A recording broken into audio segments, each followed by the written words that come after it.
Evidence of a Byzantine church, dated to around 1,500 years ago, has been found on a beach in the Israeli city of Ashdod.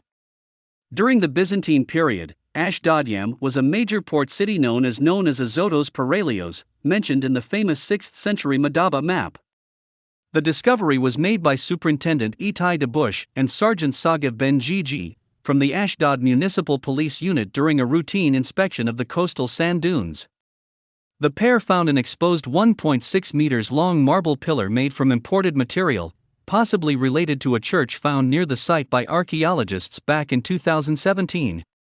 Archaeological excavations have been conducted in Ashdod since 2013 under the direction of Dr.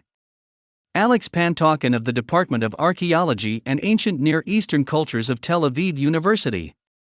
Levi Levy, Ashdod Subdistrict archaeologist, said, "Finding a complete pillar in this condition is a very rare find, especially on the beach where people are walking by every day." Israel Antiquities Authority Director Eli Esposito said, "The pillar appears to have been exposed following the recent rains in the area. Every discovery like this adds an additional piece to understanding the cultural puzzle of the country."